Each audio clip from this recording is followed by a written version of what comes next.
But this time around, it was different. Napuruhan man si Edward, ay nagawa nila ng paraan. And this game number 2, may tsansa ang Blacklist International to secure a sweep. At may equal na tsansa din ang RRQ Akira na dalin tayo into game 3. Yeah, so similar pattern for Blacklist International and RRQ Akira. This does tell me na, again, just to reiterate the point, parang nag-gets ng Blacklist yung isang factor bakit natalo sila nung finals din dito for MPL Philippines Season 12, yung napuruhan yung hero pool ni Edward. This time around, medyo wala silang pake. Baka nag-prepare ang Blacklist International, sila mismo nagtatanggal ng Arlot na, if you remember, siya din ang nagbalik. Siya rin ang nagbalik sa meta nung Arlot na to. And this time around, parang maluwag yung hero pool ni Edward. Kahit nung game number 1, despite the fact na puro XP laners yung ban, parang si Legend Zero dito sabihan, Coach, okay na ako. Kahit anong bigay mo sa akin, basta mag-execute ako. At very interesting pa rito na ang unang piniling kuhain ng Blacklist International ay yung naging jungle din naman kanina ng RRQ Akira. Sila naman ang gagamit this time ng Baksha na magpapaikot-ikot. So kung bilis lang ang usapan, hawak-hawak rin naman nila pero mabibigay din yung Mathilda sa RRQ Akira. Yeah. Saikuhan na ata to Valentina or Bruno could be next. Baka binibait din ito ng Blacklist International. Pero it's tempting still to take the Bruno here for RRQ Akira kasi yung early game presence. Pero they went to the Brody. Okay. Kinukuha nila yung hero ni Oheb and I feel like Blacklist International dito, meron silang choice to make. It's either the Claude or the Bruno. And knowing na may Mathilda din sa side ng RRQ, I think it's better to pick up the Claude, yung mobility factor. Although you are losing on that gold lane matchup. Kasi Brody pa rin yan. Pero nakita na natin, again, yung Blacklist International, yung macro gameplay nila, kaya nilang itawid tong Claude na to towards that mid to late game spike. Ang question lang is, Valentina ba yung kukunin ni Yui this time around or will they stick with the Lilia? Kasi again, before, ang Blacklist International, Valentina over everything.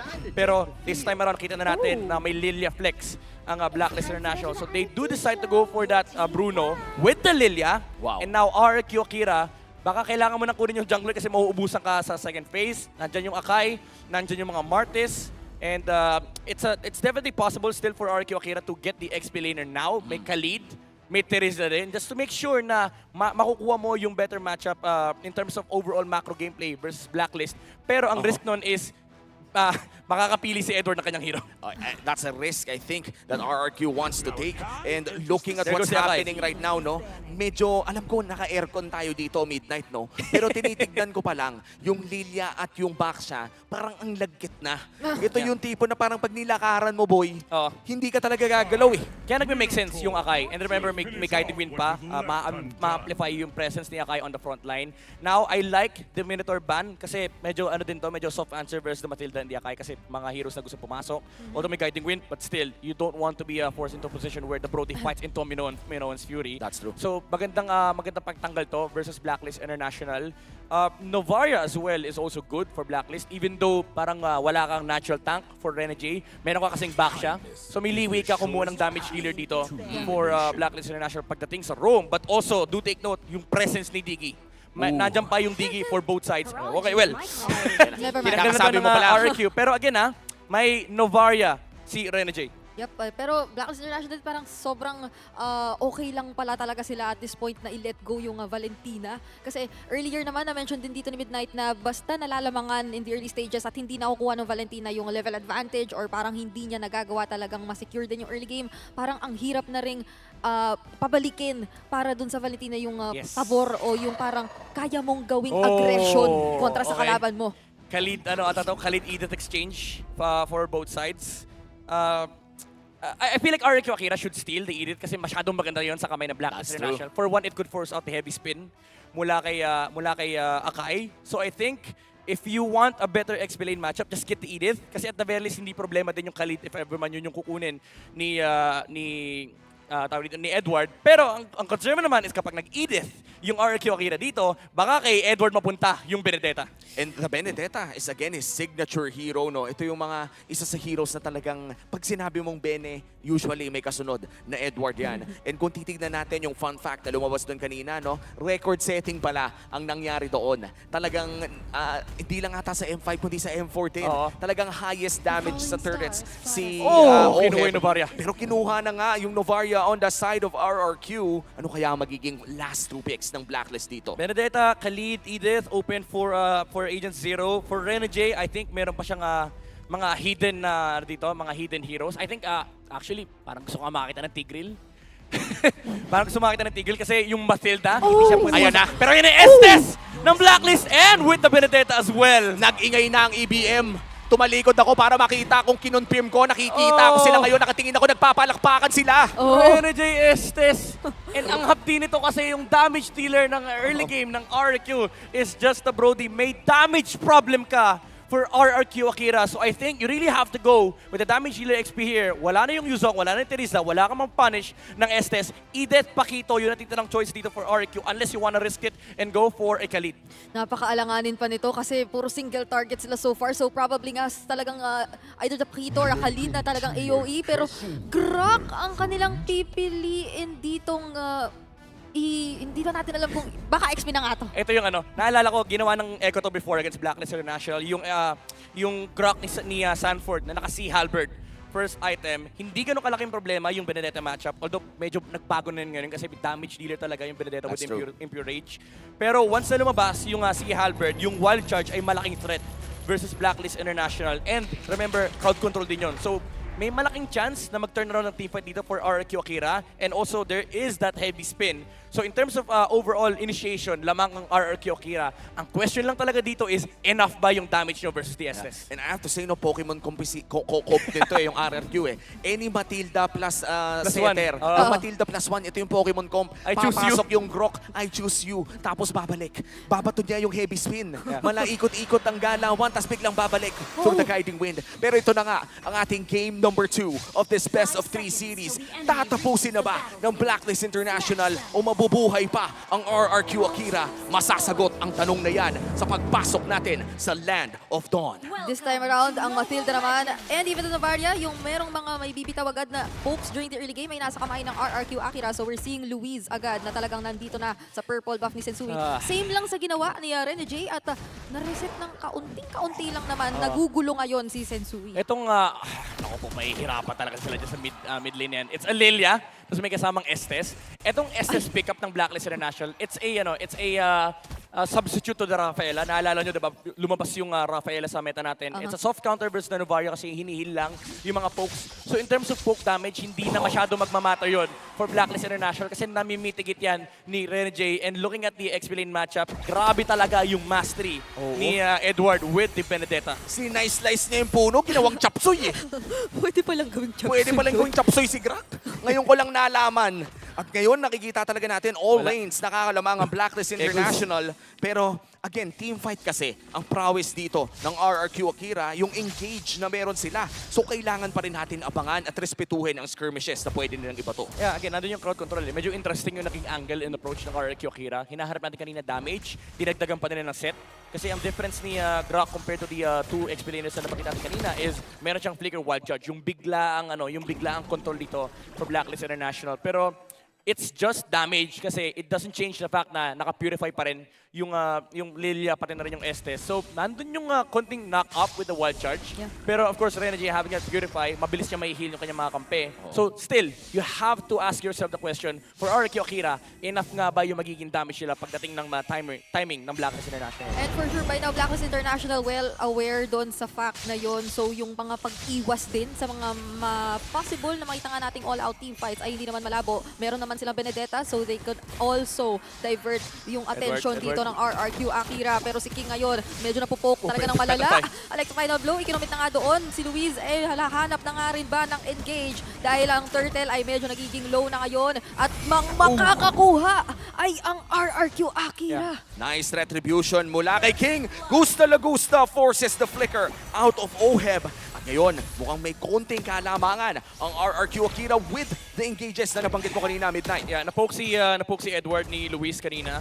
And nag-flicker wild charge actually set Casio to secure that kill onto the Benedetta. Medyo rough yung execution nila dun with the Turtle. Yung Petrify ay nag-miss onto the Akai. Kaya naman nakapag-secure ng Turtle Tick yung Akai dito. And Blacklist International still in this early game, nandun pa rin yung safety net mo with the Estes. Pero with that kill on the bottom lane and the first turtle going onto RRQ Akira, baka yung mid-game, yung dynamics sa mid-game magbago kasi yung mga damage item will start popping out. Yung Dominance Eyes, yung Sea Halberd, and of course yung Necklace of Durance. do expect that from RQ Akira. Oh, lalo pa ngayon na may level or isang level ahead si Tekashi kontra kay Edward at siya pa nga yata yung pinakamarami o mataas na gold na naiipon dito sa ating laban. Napaka-threatening ng isang Grok na XP laner pa. So hindi malabong pwede rin maging option na talagang kumuha ng mga damage o items na makakagulat na lang sa biglaang burst at susundan pa dito ng ibang mga players ng RRQ Akira o pang finish off such as the Torn Apart Memory for instance. At hindi pa doon kasali yung heavy spin na kanina pa nga natin paulit-ulit binabanggit. So yung mga pang-initiate nila ay hindi pa naman sobrang nako-commit dahil ang magko-commit muna ay ang heavy spin dito ni Luis. Kaso hindi naman ipinagpatuloy ng RRQ Akira. Kumbaga parang nag-birthday party lang doon sa taas. Nagkakitaan ng 4 na magkakaibigan, tapos umalis din pagkatapos. Ganda nung balance ito, yung pendulum ni Blacklist International. 4 na heroes yung nagpunta ng top lane. Just put pressure onto the Brody. And si Edward on the Benedetta nakaabang sa mid lane. Just in case may magpakita doon, meron siyang electric final blow into Petrify. And nung wala silang nahanap dahil wala rin ng mga tao sa mid lane and hindi rin nila ma-force yung issue sa may top lane, bumalik lang sila. Yung support sa may top lane, pupuntang mid, and yun din yung Benedetta, bababa. Just to make sure na may pressure sa may top lane. So importante yung ginagawa ng Blacklist International dito kasi it forces RQ Akira to react para lang masigurado nila na safe yung Brody. And it does mean na hindi nakakagawa ng aggressive movements yung Grok, yung Akai, pati na rin yung Matilda. Nilalagyan kasi ng barrier, ng Guardian's Barrier yung turtle dito, no? Pero half HP na nga rin. Sitsui medyo malayo. Like the final blow, economic na nga rito, but it's still King who's going to get the turtle for the second time around. At nagawa na namang i-pull off ng RRQ Akira yun. Ganda ng objective control nila Midnight. Mahirap talaga retryan ng isang Akai, lalo kapag yung heavy spin ay naka-ready. Fina-force lagi ni Edward yung Akai away from the turtle with the electric final blow. Pero again, yung damage din kasi ni Akai onto the turtle. Yung second skill retribution, napakataas nun. So, Blacklist International, they have to bank on their gold lane right now. Gusto Lagusta, naipit sa may bottom lane. Speaking of Gusta Lagusta, siya rin ang gustong kuhain ng Blacklist International, especially through Yue using this Lilia. Ang napakaganda ng salubong na naipakita nila. At yung pag-transition kasi ni Oheb din dito sa bottom lane, parang decision na agad yun ng Blacklist International prior pa lang sa turtle eh. Boss, may mga bounces sa may bottom lane. Kaya nga parang biruin mo tuwing pupunta ka doon, may mananakit sa'yo, 3 pa. Yan yung laging ginagawa ng Blacklist, yung abang sa likod ng tore, tapos si Oheb push lang, tamang trabaho lang. Hindi naman naghahanap ng kill ang Blacklist, zinozone lang nila palayo yung heroes sa gusto mag-defend. And ang kinagandahan, again, yung pendulum, yung lane swaps ng Blacklist International, nababalansin nila yung resources. Kasi instead of giving the resources to Oheb, si Yue yung nakiklear ng wave actually, tapos si Oheb, nakakakuha naman siya ng farm with the control na nakakuha nila sa gold lane. Tapos ang kumukuha nung farm sa mid lane, si Edward. So in a way, dinodoble nila yung farm ng Benedetta, while also getting the objectives for Oheb. Nagre-reflect na ngayon na naman dito sa ating gold earn na kanina pinapaboran o pinangungunahan ni Tekashi, pero si Oheb naman ngayon na nakikita natin na despite this situation we're seeing ay napakataas naman ng gold na naiipon at hindi talaga siya nagiging behind. So, yung late game potential or even mid game potential dito ng Blacklist International hindi pa completely nabubura sa equation. For sure, itatry din na naman o makakakita na naman tayo dito sa turtle ng isang salubong, kumbaga. Lamang pa nga sa pera si Oheb kung ikukumpara kay Gusta Lagusta. Despite all of the bullying na nakita niya in the early game, ay siya pa rin na nakakalabang ng 1,000. At look at this, Yue. Oh my Just making sure na mabubugbog si Tekashi at kinailangan na nga niya mag-regen bago simulan ang turtle na to. Meanwhile, ang Blacklist International ay may baon na healer. Okay, Black Shoes. Puwasok na nga rin dito. Wala na yung Black Shoes. At sasaluhin pa yung Star Shatter. Hindi umabot yung healing ng Moon Goddess. At napakaganda ng heavy spin. Hindi na naman makakakuha dito. But that beautiful electro final blow ay sasagutin din daw ng wild charge. At si Tekashi yata gusto nilang kuhaing trade. Tekashi will fall. At that will be a 1-for-1 trade sa pagitan ng dalawang kupunan. Yue for Tekashi, pero RRQ Akira pa rin na nakasecure ng all turtles of this game. Yeah, masaya ang RQ Akira dahil nakakuha sila ng objective take and also hindi naman ganun kasama yung naging trade. Pero masaya din sa Oheb actually. Again, ang problem ng RQ Akira is walang gumagalaw dito kay Oheb for the longest time. Kahit pa sabihin natin na nakakalayo sila with the objectives, sila nakakapag-secure ng early game pacing. Yung pag-ramp up ni Brody rito with his gold advantage over Gusta Lagusta, kailangan nilang katakutan to. Kasi yung natural catch nila, it has to be Tekashi. Pero as it stands right now, yung Blacklist International, dito mo makikita yung pagiging selfless ng mga players sila. Si Edward at si Yue, lagi nando sa may harapan. Si Tekashi, na-force yung reaction niya, yung wild charge na gamit doon sa Benedetta. Nakalayo pa nga si Edward. And samantalang si Oheb, free hit lang sa may bandang likuran. Minsan nga si King pa yung napipilitan na talaga ritong mag-out at lumayo ng sobra kasi ultimo si King hindi talaga tinatantanan ni Yue. Kapag ka nakikita niya, parang okay lang sa kanya na spam talaga yung mga angry blooms kasi alam niya na nandoon hawak-hawak niya yung damage enough to actually force or at least reduce his HP to Luis, half. oh no. Pero si Luis dito lilipad, guiding wind, kinakailangan gamitin palabas dahil nakita at makikita nga talaga niyang tatlo-tatlo ang kinakailangan niyang kaharapin at that moment.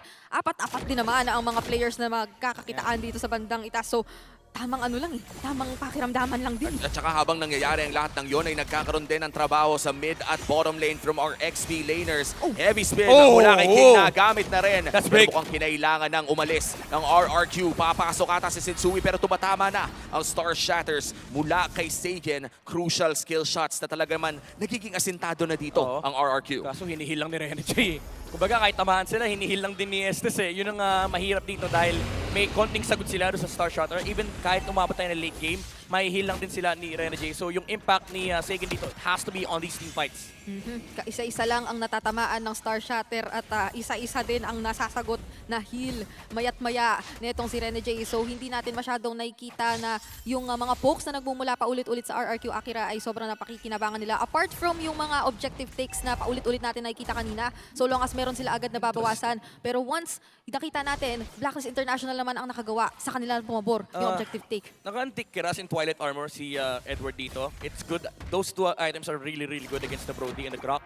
Kasi yung burst damage talaga mamimitigate mo. And every single time napapatamaan nila na skill, si Oheb dito, bumababa yung physical damage. And if you look at it this way, yung physical damage output ng RQ Akira, it's everything for them. Hindi pa reliable yung magic damage output ni Seigen dito. So mamimitigate talaga ni Edward yung DPS ng RQ Akira. But they also may tool pa rin naman sila when it comes to Lord Engages kasi Blacklist International, kailangan pa rin talaga nila hanapan ng sagot itong heavy spin ni King when it comes to contesting the Lord. At ayun nga, yung Lord, kino-contest na nga ng Blacklist International. RRQ ang hawak nito at nire-regen lang ni Tekashi ang bawas ng Lord. Nasa side pa rin ng RRQ Akira pero maganda na rin ang pwesto ng Blacklist International. Eyes on Oheb. Mukhang isolated siya doon sa may bandang likod pero walang nakaka-flank Grabe mula yung sa poke. RRQ Akira. Ang difference dito, yung poke ni Yue, Oo. hindi masagot ng RQ Akira. Oo. Kasi yung slow and of course yung DPS, hindi naman maihil ni Luis lahat yan. Pero yung poke ni Seigen, naihil ni Estes. Oh, Luis, look at this! Edward! Uy! May mahanap na isa doon si Edward sa bandang likod. Luis, kinakailangan muna lumayo. King, Pero si King. King, may heavy spin na naman yatang natitira. Helion the Moon Goddess is there. And it's King who will be able to take the retribution. But Blacklist International, they're Hero looking for lock. the kills. At kukuha sila ng mga bawi. Sisiguraduhin nila na meron. Nakaisa rin ang Blacklist International but Lord secured mula sa RRQ Akira. Napakaganda ng objective control na pinapakita ng RRQ ngayon. 3 turtles in a Lord. Yeah, again, it's the heavy spin factor mula kay King and naganda rin yung timing ng wild charge ni Tekashi. Tinamaan si Sensui. Actually, hindi siya naka-retry dun sa moment na yun. But still, if you think about Blacklist International, yung group up nila, napakadali para sa kanila to engage into RRQ Akira. So, ngayon, may problema na yung RRQ in terms of damage. You also have to be concerned about kapag nag-hero lock yung Blacklist, kapag wala na silang pakiri sa Lord. Oo, napakaganda rin ng nakuha yata ditong Twilight Armor ni Edward. Hindi lang para kay Gusta la Gusta, pero kapag kasi Tekashi din, biglaan na talagang nag-wild charge para sa kanya. So, meron siyang chance na hindi Sui. basta-basta mapalo kapag kami makikita na naman tayong objective takes mamaya. Pero si King dito, siya naman ang pinapalo. Tamang depensa lang sa RRQ Akira. Ayaw nilang bitawan Oh, etong no. mid-turret, pero doon sa top may kailangan yata silang bitawan. Boss, trabaho lang, boss. Trabaho Walang lang. personalan, boss. Si Edward, Walang tahimik personalan. lang. O ayan, iniwan na niya. Tapos binalikan niya, tapos iniwan niya ulit. Nakaka-bad trip kalaban yung ganyan eh. Yung, alam mong lahat ng ginagawa niyang trabaho, wala kang sagot. And to think about yung RRQ Akira, this time around, they have to address this. Kasi in terms of team fight, di sila manalo ng 5v5 collision kay Blacklist International. Yung Benedetta, di sila mananalo sa mobility. Parang, yung pag-split ni Edward, anong gagawin mo dyan? Yun yung tipo na kapag hinabol mo ay hindi mo mahabol. Pag sinubukan mong sagutin ay mauunahan ka sa kabilang Oo. objectives. Si Edward ngayon, on this Benedetta Mastery, no, partida tank build pa yan. Yes. Mapapaisip ka na ano nga ba ang pwede mong gawin bukod sa i-burst to sa susunod na laban. Ang lesson na pinapakita ni Edward dito, pag hindi na tama, huwag mo na bulin. Uy. Tama. Uy. Alam mo naman, marami naghihiwalay lately, pero hindi na natin pag-uusapan yan. Tumama ang Star Shatter. Na-distract ako sa sarili kong joke. Brigida, kunin mo na. Oh, napakasakit nga naman ng Star Shatter na yun. Kaso na-heal Heal nga talaga. ulit agad. Dahil paulit-ulit naman natin Edward, top binabanggit lane. yung sustain. At nagbabalik lang naman doon sa top lane yung nagtatrabaho. Yan ang split na maganda. Split push para manalo ang Pilipinas. O, di ba? Hardest working man In the esports. Philippines. In esports. Edward, babalik na naman. Nagpakita lang. Binanatan lang mga 3 times. Oo. Tapos balik ka naman ng mid lane. Sorry, ang hardest working man in MLBB yan si Edward. Pag esports si Wolf yun. Ay, oo. Ay.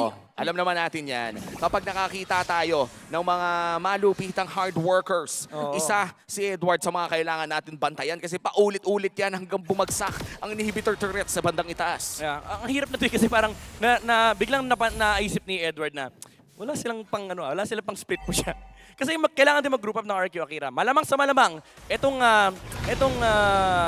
Novaria ay hindi hiwalay ito. Yung Grok kailangan sa teamfight, yung Akai kailangan sa teamfight. Si Luis tsaka si Gusta Lagusta, malayong maghiwalay ito. Ito yung hindi maghihiwalay kahit kailan. Oh. I mean, walang ganun. Pero Walang forever. yung Matilda tsaka Brody, hindi sila pwede maghiwalay. Yung iba nga, So- 11 years, naghihiwalay eh. So si Edward, literal, kapag nag-split siya, walang sagot from RRQ Akira. Medyo nasaktan na naman ako dun sa sinabi niya. Pero makikita naman natin din dito ang kagustuhan nilang mag-poke na naman sa isa't isa at sayawan itong Lord. Oy, Good. may wave support may wave support. Typical, ito na naman yung typical slow push ni Oo. Edward. Oo, tapos hindi mauubusan ng HP ang Blacklist International Ayun na naman with siya. the Estes. Tapos si Benedetta nagpapakita na naman. Ang hirap naman nitong sagutin. Hardest working man in MLBB. Nababawasan yung mga pwedeng sumama dito maghihiro sa lang, Lord maghihiro fight. lang. Pero Luis, pumasok ng area with the circling eagle. Si King din nandito sa gitna. Makakahanap nga pa siya ng mga Heavy heavy spin! stun. Meron siyang mga maipit. Si Rene J. Pero nakas na rin naman kasi Oh, yung no. video ng Purify Goddess. ball. Oh, Papasok no. pa si Edward dun sa bandang likod. Si Tekashi yata yung gusto nilang Tekashi! mag-target dito. At siya nga ay very low. Pero makaka-flicker out. At wala muna tayong makikitang tutumba. Biruin mo, ang daming nangyari sa mapa. 2 trabaho na. Tumaas na yung sweldo ni Edward mula top lane papuntang bot lane. Ang dami nang nangyari pero walang bumagsak. Tapos Grabe. mukhang makaka-lord pa dito ang Blacklist. Nakatatlong promotion na si Edward. Nakatatlong promotion na. Head of Operations na. CEO na si Edward. Oh my goodness, RRQ Akira, hindi nahihirapan sila hanapin yung sagot dito sa tanong ng Blacklist International. Pero paano mo nga naman kasi sasagutin? Yung ginagawang split na pressure ni Edward kanina, sabi ng RRQ Akira, okay, gagayahin namin yung ginawa yung game number 1. Hindi ka na namin papansinin. Tama yung naging choice nila eh. Sabi ni Luis, sige, i-teamfight na natin to. Maganda rin yung heavy spin. Ang problema yun na heavy spin niya, yung dalawang may purify. Tapos nung nahuli si Rene J, Briggs, nakita mo yun, parang tumayo si Rene J. Yue! Pwede pang tumiktak yun eh. Oh, para okay lang sa kanya eh. Nandun naman yung heal na po-provide pa din niya. And right now, it's only the inhibitor turrets left Si para Edward sa talaga. RRQ Akira. Tuloy-tuloy lang ang pressure na ginagawa talaga ng Blacklist. Ayaw tantanan yung side lane. Pwede mo na lagyan ng hitmap si Edward dito. Yan lang yung yan lang yung mainit na part ng mapa eh. And, eto yung KDA ni Edward dito ay 0-1-1. Hindi yun yung Oy. storya ng larong ito. Binary code yan. Anong ibig sabihin nun? Pang-agent yan. Ay, ako hindi Diba, ko alam. Code yan, 011. Oh, Wala ako alam sa mga code. Ang alam ko lang ay may bumagsak na at pumasok pa si Agent Edward. Zero. World ginamit na rin dito, so is the Circling Eagle. Pero todo depensa naman ng RRQ Akira. Ayaw rin nila bitawan yung mga resources na meron pa sila. Oh my Pero goodness. hindi nila may iwasang pakawalan ang mga inhibitor turrets na iniisa-isa na ng Blacklist International. Napatumba na doon yung Lord, pero napakaganda nung nakuha nila with that Lord. Sa dami ng itrinabaho ni Edward sa side lanes, naipundar na rin ang bahay. 2 inhibitor turret ang nawala. Nag-ROI na, boss. Bumili ng bahay, nagtayo ng shop. ROI talaga yung Blacklist International dito sa trabaho ni Edward. Mid lane, oh. Okay, Sensui pumasok. Electro Final Blow, ikinumit na nga din. Luis dito mapipilitan na naman gumamit ng kanyang Circling Eagle at wala munang sasagot ang RRQ Akira. Parang ginawa lang nila lahat ng yun just to take the last inhibitor turret. Ang hirap nito, boss. May dalang fountain yung Blacklist. Kaya nga, Dala nila yung base nila eh. kahit saan pumunta ay may healing na padala. Oh my Rene goodness. J, the healer, The Healman. 6K gold lead para sa Blacklist International at 5 kills lang po ang ating napapanood so far in a 17-minute game. Patong-patong pa, meron siyang dito, favor, tas may Flask of the Oasis. Lahat na ng heal, lahat na ng buhay. Lahat na, pati shields. Nandito, dala-dala ni Rene J. Nasa kanya na talaga lahat. Ano na lang ang wala? Hindi ko nga alam eh. Tinatanong ko, ikaw tinanong kita ngayon, binalik ko pa sa'yo, wala ka nang nasagot. At Wala ngayon, na kasi. wala na rin yung mga Torre. Wala ni, ubos ni. Hindi ko Inubos na- ng Black, inubos ni Edward eh. Hindi ko na nga alam kung anong sasabihin ko kasi walang kills, walang Torre, wala pang objectives, tapos nakuha na rin lahat ng mga neutral. Tignan mo, walang laman yung mapa, oh. Representative yan. 5 kills, M5. Yun lang ang mahalaga. Grabe, ito yung, kung mala-anime ito yung dead count. Oh, Pero Luis, ito na, Luis. finally may laban na. Lue, medyo naging low doon pero nahi-heal din naman agad. Ngayon sila naman ang gustong makapag-poke. So RRQ Akira, medyo nagkakitaan sila with Blacklist International prior to this Lord. At aware ang Blacklist International sa kung nasaan sila. Boss. So Edward, uulitin lang naman din yata niya yung mga ginagawa niya. Yung Grok na bad trip na. Sabi niya, sige, babantayan ko na tong lane na to. Pero, look at this, yung mobility. Kailangan mag-catch up ni Grok versus the Berdeta. And yun, nakita na naman sila. Sabi ni Edward, teka lang, may wave dito eh. Nakaamoy ako ng minion wave na labas eh. Sabi ng Grok, teka lang, may minion wave kami. For sure, matutulak to eh. Pero may poke na, naka-Yue ah. Oh, kamuntikan May black yata shoes siya. pa, may black shoes pa, pero i-heal na siya ng Renegade. Okay, na kailangan na niyang makatanggap ng healing galing ngayon. Slow push na naman yung bottom lane. Sensui though, mukhang mapapag-isa. Gagamitin yung heavy Oh, skin. no! Iipitin siya dito. Mapapatumba ng Oh, aba nila. Gusta na no! gusta. Umabot yung heal pero hindi pa rin siya mabubuhay. At ngayon naman ang Black Wall Widow charge! lang naghahanap ng gulo. Pero si Tekashi, ginulat tayo. Winal charge yung mga natitirang miyembro. At ngayon naman si Edward yata ang gustong makahanap ng babawian. Pero si Luis dito may circling eagle. At hindi na muna yata itutuloy ito ng Blacklist International. Paunti-unting Base. sipa-sipa Kailangan muna. mag-defend. Sina Ohib. The turnaround is real mula sa RRQ Akira. Isa ang nawala at jungler pa. Pwedeng masecure ng RRQ Akira ang Evolve Lord at napakalaking tulong ito para sa kanilang kupunan na i-turn around ang buong laban, ang buong game number 2. Pero nagko-contest pa rin ang Blacklist. Nandiyan pa rin si Yue, si Renegade naghihil The pa pokes! rin. The At si pokes! King, kalahati na ang buhay. Si Luis kinailangan lumipad. Wala, hindi Edward! dito. Napakasakit. Si Edward dito. Oh, buying the immortality. Mabubuhay pa rin naman at mababawasan lang ng kaunti. Hinuhold ni Edward yung ano niya, Electro Final Blow, Petrify niya. Yue! Luis! Yue dito mauulit. Tekashi na naman ang mga kapagpatumba. Ngayon Oheb, na nila wala Oheb. yata yung holy healing at ngayon si King makakaipit ng isa. Oh! Hindi yata tumama doon yung Star Shatter pero si Oheb mabubuhay pa Oh! yata. Immortality Sensui! pop. And right now, they're trying to take him down. Kaso Oh, medyo yung Oheb! sustain. Nagpabalik na naman. Nakakuha sila ng bawi. At kamuntikan pa. Si Piso! King.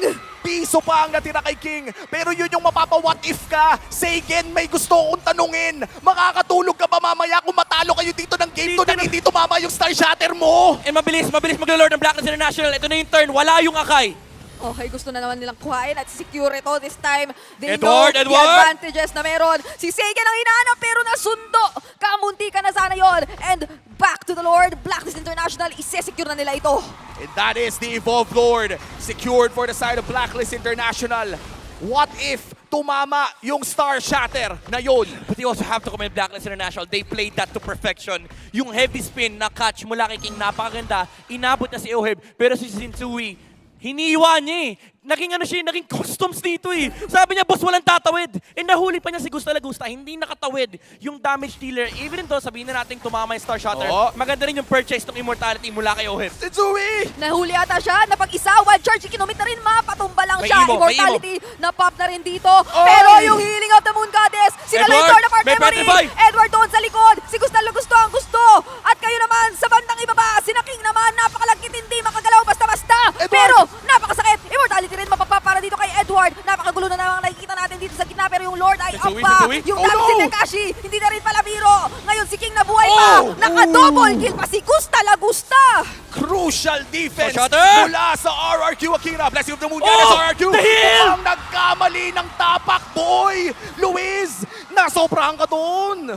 Akala nila mapapatay na nila yung Bruno, pero yung Blessing the Moon Goddess, saktong-sakto mula sa The Healman from Renegade. But Blacklist International, gusto ko lang i-highlight, na-dodge ni Gusta Lagusta. Hindi tumama yung Petrify Electro Final combo ni Edward, kaya nabuhay yung Brody doon and he was able to take 2 kills for RRQ Akira. And si Sensui pa, yung tinamaan doon alongside Yue. Makikita natin yan doon sa instant replay. Again, crucial na hindi tumama yung Electro Final Blow Petrify combo ni Edward. He's been holding it for so long, pero nag-miss yung kanyang combo onto the Brody. At ito gusto ko lang din Hindi nga niya nagamit kasi mali yung angulo nung Electro Final Blow. Kumbaga, RRQ Akira, let's give credit. Oh, yung heal. Naging laro pa muli ito dahil nakadepensa ang RRQ Akira. And ito 100% may chance pa rin ang RRQ Akira dahil luck item na halos lahat ng ating mga manlalaro in this game. As we head on a short troubleshooting. Talagang intense ang laban na to. Kung gaano kabilis ang nangyari sa ating game number 1 ay mukhang chilling style dito ngayon. Oo. Inhale. Inhale. Exhale. Exhale. Pero kung mainit ang mga agents, huwag kayong huminga at sumigaw na lang kayo ng break the code. O, di ba? Tama naman. Oo, Tama naman. Kasi magsisimula na rin ulit ang Oo. ating game number... Ay, hindi pala. Pero again, Tama. crucial na hindi na iland ni Edward yung kanyang Electro Final Blow. Nasa maling angulo kaya hindi niya rin ginamit yung Petrify. Aha. And si Brody rito, yung moment na nabuhay siya, he was able to take a kill after that. And yun yung nag-repel sa push ng Blacklist International. Kasi pwede mong i-argue rito kung tumama yung Petrify, that would have been it for Blacklist. Kasi pwedeng pasukin ni Oheb yung base ng RRQ Akira dito. Could definitely buy and Winter Truncheon para madelay yung kanyang death. But mostly, one thing is for sure, no, yung damage output ni Oheb dito would suffice Blacklist International fighting that team fight versus RRQ Akira. So this defense is really important for them kasi ngayon, kailangan nang isipin ng RRQ, kailangan masolusyonan tong Benedetta na to. Oo, tas tignan mo, bida-bida si Kuya. Oh, isa pa nga, isa pa nga. Oh! Bang! Oh! Back! Oh! Isa pa. Oh! Oh! Yan ang agent. Yan ang agent. Oh, Galing naman. Pinasa niya yung energy. May tatalo pa ba sa kanya? Gusto ko malaman. Oo nga eh. May mahanap pa si cameraman na kayang sumabay. Oo. O, diba? Kasi masaya ang ating mga agents dito na nanonood. Of course, this is one of our two MPLPH representatives at napakaganda ng kanilang pinapakita sa laban na to, no? Hindi biro. Parang kahit nasabihin natin nakakasagot na talaga ang RRQ Akira at nagagawa nila tayong o ipitin ang Blacklist International both literally and figuratively dahil nga meron silang Akai with a heavy spin ay nakakahanap pa rin ng way dito ang Blacklist International na hindi sobrang malagay sa alanganin lalo na dahil sa paulit-ulit na ginagawang pressure ni Agent Zero. Yeah, pero dito mo makikita yung level of ability ng RRQ Akira Oo. to be able to force Blacklist into such a tight corner. That's na, true. Ano yun, nagbo-boil down sa execution kung sino yung makaharap ng magandang target, kung mahaharangan ba yung backline, kung magagamit ba yung Petrify, kung tama ba yung target at Takashi with the wild charge. It really comes down to the yung macro decisions ng ating mga players. That's true. Na nag-make ng difference dito sa laban na to. But again, RQ Akira, they will have another chance, a chance to finally break this code of Blacklist International dahil long-standing na yung victory drought nila over the agents. That's true. At ngayon, 22 minutes, mahanap kaya nila ang victory na matagal na nilang inaasam mula sa Blacklist International in RRQ Akira. 30 seconds bago lumabas ang Lord. May malaking kalamangan ang Blacklist dito dahil nga nabasagan na ng tatlong inhibitor turret. Base na lang. Pero sa ngayon, no, I would say na pag tumama na yung mga Star Shatter ni Sagan ay talagang malaking dagok ito sa Blacklist International considering na ang taas Uy, grabe. ng first natin. Oo, Lumilipad yung bato. Ang layo nung naging sundo talaga eh. Well, to be fair, tataas yung burst damage ng Novaya ni Sagan dito, but also that's true with the Yue. Kasi yung HP na pinapalaki ng RRQ Akira for the longest time, ngayon kailangan na nila isipin yung mga life choices nila dahil may glowing one na si Yue. Oo. Hindi na biro yung glowing wand na Yue. Pagka, yung sunog-sunog. may lagkit na nga siyang naipapakita sa atin. Actually, kanina, yung team fight na witness natin nung nakuha nila si Sensui, wala si Sensui, pero hirap na hirap pa rin gumalaw yung RRQ Yeah. Akira. So long as wala sila yung skills nila, just the heavy Oh, spin. tingnan mo, yung damage dealt ni Sagan, napakataas talaga. Siya ang pinakamataas na damage dealt ngayon. Tatama ang Astral Echo sa isa. Right. Kay Sensui lamang, pero sa gitna, Edward! Edward! Medyo naging low na. Napalitang gamitin yung Electro Final Blow. Torn apart memory. Pinag- Hindi rin naman siya nasalo. And the Star Shatter Another one. will not connect once more. Pero ngayon ang RRQ Akira yata ang medyo mas nakakapag-zone. Grabe, alam mo, malakas si Sagan sa larong to. Ang taas ng damage dealt niya, pero ang Yeah. daming what if. Oo. Alam mo, si Sagan dito nakikipag 1v1 poke na versus Yue. Alam niya na medyo advantageous na to for the Novaria. Even though yung mga lumalapit na heroes kay Yue, no, medyo pinapasma kasi yung lamig at sunog, yung Ice Queen 1, Oo. tsaka yung glowing 1. Pero again, may konting advantage na ang RRQ Akira kasi hindi naman hinihil ni Renegade si Yue dito. Although may threat, no, yung pagtayo ni Novaria sa may bandang unahan kasi syempre pwede siyang huliin ng Blacklist International. Pero tama din yung choice niya na makipag 1v1 dito kay Yue kasi for the longest time, yung mga frontliners ng RRQ Akira nahihirapan kapag nadidikitan sila ni Yue. But this time around, meron ka ng Star Shutter na pwedeng i-poke kay Lilia, meron ka pang Vision, and of course yung range factor din na advantageous talaga for the Novaria. At hold na nga dito ni Tekashi and Lord, no? Saktuhan lang sa Grak. Kahit na buff na yung ganyang klaseng Lord na atake, ay talagang tinatangke pa rin niya. RRQ papasok pero U-turn din palayo. Aray. Ayun, Ayun. ang sakit na nga talaga ni Sagan dito. Kinailangan ni Hilagad ni Renegade. Half HP on this Lord pero mampapatagalin. Oh, kita nila wala Novaria. Pati pala, kaya pala, napaka nagme-make sense lalo Oh, ngayon na reset! Twilight Armor natin. Pero Tekashi ngayon ang medyo napopoke. Igugo na nga rin ba ng RRQ Akira dahil dikit-dikit ang Ouch! Blacklist International. At yung nag-iisang nahiwalay, sinalo yung Star Shatter. Medyo masakit, hindi Luis! biro. Kinakailangan Guide the niya ng wind! maprotektahan. Edward naman dito ang niliparan. At si Sensui, inupog doon si King. Makukuha nga ba nila yung tuloy-tuloy na engage dahil sinundo lang kasi. May close game tayo dito sa EVM at nararamdaman talaga natin ang intensity ng RRQ Akira after a dominant win from Blacklist International in Game 1. Ibang-iba ang RRQ na nakakalaban natin ngayon. RRQ holding the Lord despite having no turrets in this game. Grabe, sobrang yaman ni Edward. Nakakilang palit na siya ng item. Bumili na ng Immortality, bumili pa ng Blood. Ang dami niyang binibenta rito. Luck item na yung mga teams natin.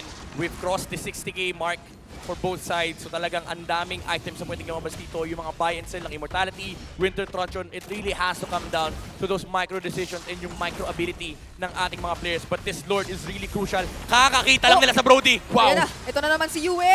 Tamang poke lang talaga. At mukhang gusto na nga ikaw na Blacklist International itong Lord. Pero si Luis niliparan na naman. Dito sila. Healing of the Moon Goddess. Ginamit na naman. At mukhang gusto nga nila i-go ito. I-hero. Hindi natin makikita kung itutuloy ba yung Lord. Dahil sa kasalukuyang siya'y nakatayo sa gitna Wala nang humawak ng mga players na ayaw talagang ilaban basta-basta. Ni-reset na naman ang Lord at dahil dyan, pushing pa rin naman ang waves para sa Blacklist International. Alam ng Blacklist kung paano sumayaw sa Lord Yeah. at alam nilang lamang sila habang tumatagal ang sayaw. Rinse and repeat lang talaga kasi kanina nakita nila yung Brody sa may top lane. So nag-attempt sila pero hindi naging successful yun. So ngayon alam nila may mag-defend ng top lane. Now Blacklist International, they finally go for the Lord. Pero nakita sila nung Astral Echo. Medyo low ngayon si Luis pero si King yata yung napag-isa. Oh, that's the heavy spin! Nasundo na naman but now that's the heavy spin. Bird para dito sa RRQ Akira. Pwede yatang tapangan dito ng kaunti ng Blacklist International. May wild Sino charge na pa daw. makakakuha ng Lord? Very low na siya! Sensui! It's Sensui with the instincts na makakasecure ng Lord. At ang Blacklist International gusto yatang ituloy-tuloy ito pero ang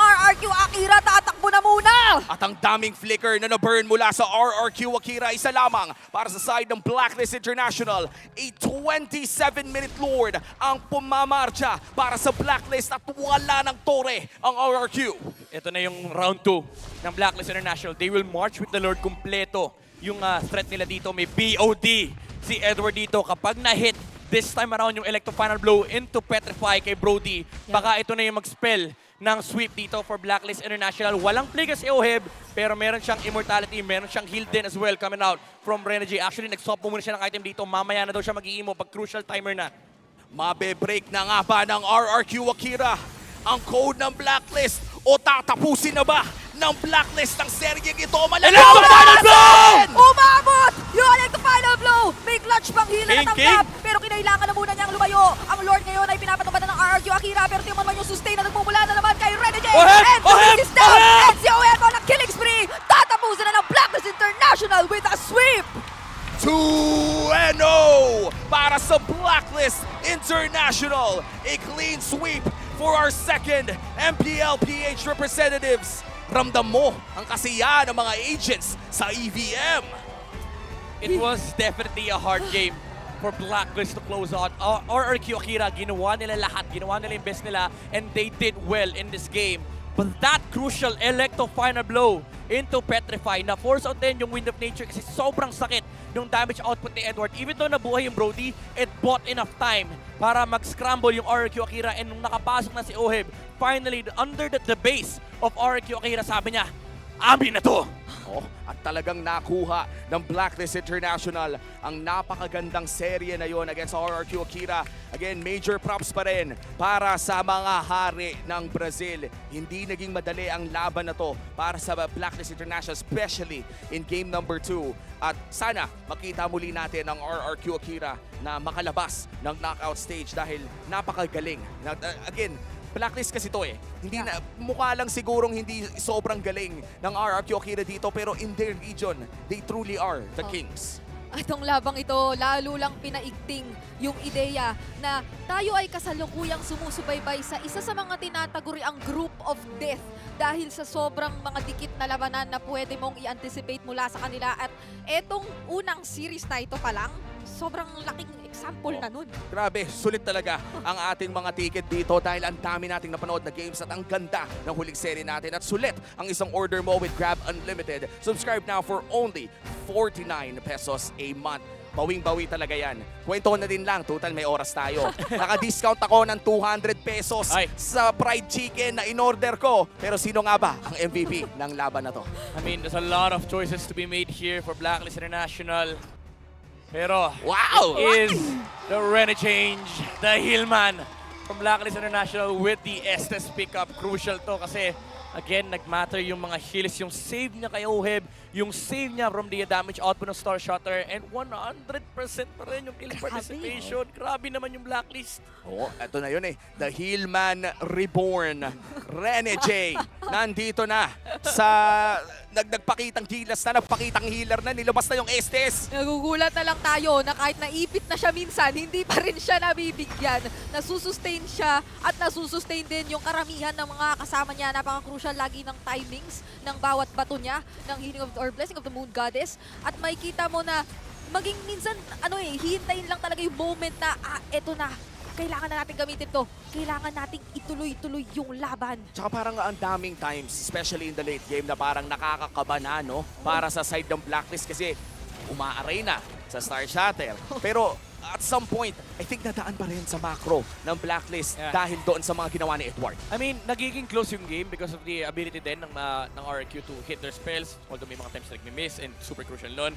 Pero again, yung macro gameplay, yung overall idea ng Blacklist International dito, down to the smallest detail pa rin talaga yung usage ng Electrify na Blow into Petrify, yung pag-frontline ni Sensui, and of course yung heals na nanggagaling kay Rene J. Yung, alam mo yung pag-group up lang ng Blacklist, ano na natin, matatawag mo ng macro to kasi yung target selection ng RRQ Akira dito medyo spread out din. Yeah. So, importante yung mga dinidikitang heroes ni Rene J, yung mga moments na nag-group up sila, and I really want to highlight dito again yung ability ng Blacklist International to execute what is perfect for their lineup to actually establish an advantage over RRQ Akira, and nakita natin yon doon sa last door team fight and pati na rin sa attempt nila para basagin yung base ng RRQ Akira. O, yun yata 28-minute ang game na to, no? Titignan natin ang stat sheet. Brigida, ano bang napansin mo dito, no?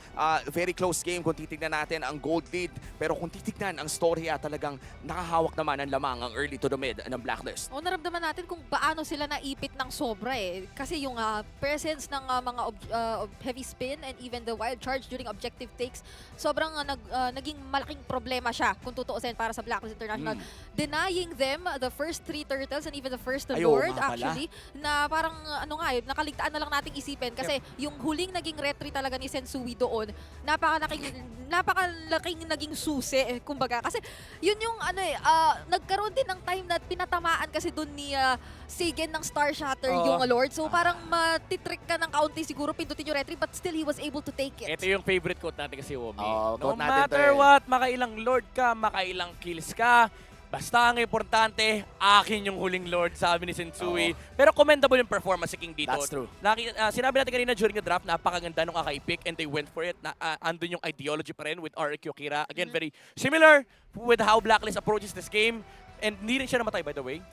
Kaya naman super commendable pa rin yung performance ng RRQ Akira. Yeah. But it came down to that last Lord fight. And I feel like dito mo masasabi na minsan yung micro decisions, yung micro capabilities, micro mechanics, ay walang sinabi talaga sa macro. And I feel like with Blacklist International, that's very, very true. True. Kung gagawa ka ng case ng macro versus micro, ang una mong ilalagay na logo sa libro na yon, yung logo ng Blacklist International. At kitang-kita yan sa buong serye na to. The first game was a dominant display of both macro and micro game. And of course, an excellent draft as well. Tapos yung pangalawang game naman na nakita natin, yung under pressure shot calling. Ibang usapan na kasi, alam mo yung plano mo pag hindi na nasunod, kapag marami na nangyayari. Yung under pressure shot calling na meron ng Blacklist, I would say this lineup with this shot calling, it's very reminiscent of their earlier iterations na talagang ang linis din ng shot calling. Di biro ang nakita nating composure from Blacklist International despite that very challenging early to mid stages of the game. Mahirap, o baka ako lang yun, parang mahirap parang isipin na makakakuha pa ng sobrang available na opening kapag lahat ng objectives hindi mo na talaga nase-secure. Tapos baka yung mga nakakapiko lang na jungler yon pero parang makaka-down na rin yon Oo. para sa kanila. Nakaka-down naman kasi talaga. Pero again, tandaan nyo, wala na akong pake. Ah, I mean, kung jungle ka, dapat ang mentality mo. Ah. Sa'yo na lahat ng turtle, Yes. sa'yo na lahat ng lord, Yes. basta akin yung huli. At yun nga, ang nangyari talaga. Nangyari din to actually kahapon sa Homeboys. Totoo! Pati na rin Totoo! sa Geek Fam. Biruin mo lahat ng objective. Nasa kami na ng Geek Fam until nakuha ni Chibi. Yung pinaka-huling Lord at yung pa ang nagpapanalo sa kanila. And the same could be said for a lot of the teams na makikita din natin sa group update na lalabas din maya-maya lamang. Panigurado, nag-shake up na naman ang ating mga groups dito. Kahapon, ang dami nating naprood na sweep. Ngayon naman, ay hindi naman lahat ng sweep dahil may dalawa rin tayong Game 3 na nakita. Silipin natin kung ano nga ba ang ating group updates.